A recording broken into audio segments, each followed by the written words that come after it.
Greetings, Beth here. Um, I hope that you are having a lovely Friday morning. It's a beautiful day here in Portland. The sky is blue. It's still very cold outside, but I can see buds on the branches of the trees outside my window. And I know that even though it feels like spring and winter are in this push me, pull you place right now, spring is coming and it will come. And it's a good thing to be reminded of today. As I've shared with some of you, I am now in the process, now that I'm home from my travels for a while, I don't go back out on the road until May. I'm in the process of beginning to select and compile the songs that will go on my fourth album of original Jewish music. 4 albums. And if I take a step back, that's so weird because I wrote all that? Really?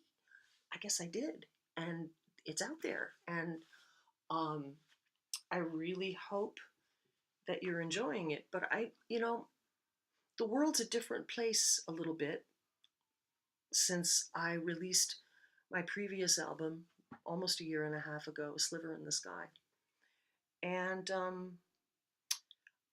I feel like I have some other things to say, and I wanted to say them in a way that would be useful, because I always want my stuff to be of use to people.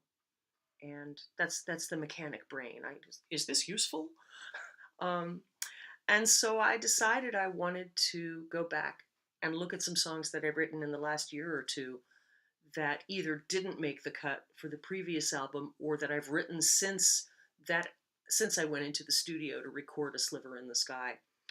The new album, I only have a working title right now, but once I figured that out, I'll share it. But this is one of the songs that I know is going to be on the album. And I wanted to make a better home video of it with a real microphone and stuff. This is if you can see here. Right there. That blue thing on the wall behind me is a phrase in Hebrew that reads, Da lifnei mi ata omed. In English, it translates to, know the one before whom you stand. It's a phrase that you will find in some synagogues, usually written over the doors of the ark up at the front of the sanctuary.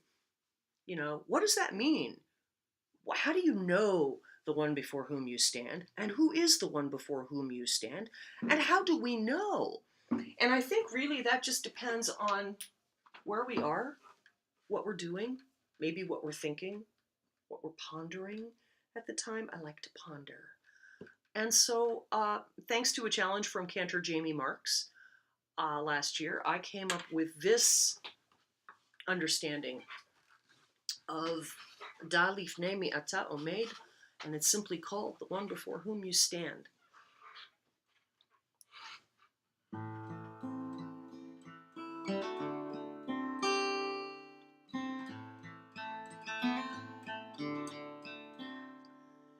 When you wake up in the early light and you stretch your arms and yawn, the sunshine hurts your eyes 'cause it's so bright. Grab the paper off the lawn, setting moon will soon be gone. In the yard's a mighty tree, perhaps the oldest thing upon this land.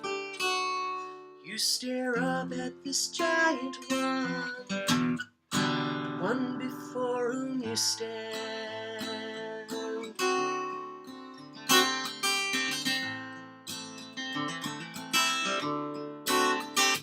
When you walk past everyone you meet, and you don't look them in the eye, when you see someone wearing rags out on the street, do you ever wonder why you don't stop and help that guy? There but for the grace of God, it could be you who's holding out your hand. Better ask yourself, who's the one before whom you stand. The one before whom you stand.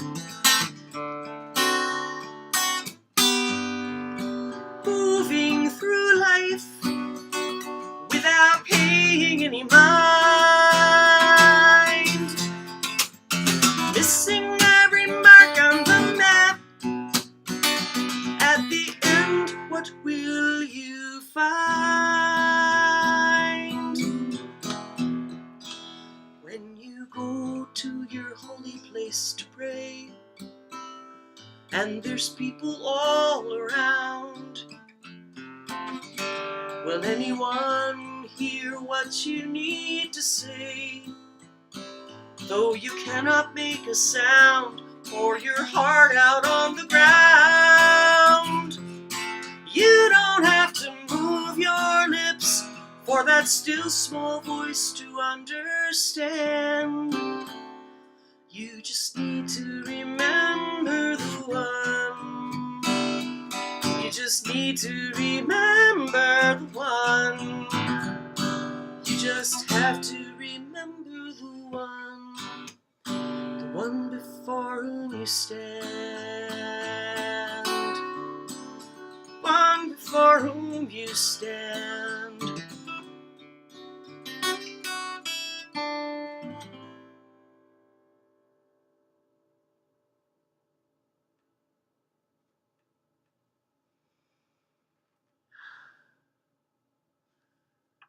Wherever you find yourself this weekend, wherever you find yourself with others, alone, whatever you're doing, whatever you're pondering, I hope that it's a good Friday for you, the start of a good weekend, and a sweet, sweet Shabbat filled with rest and peace.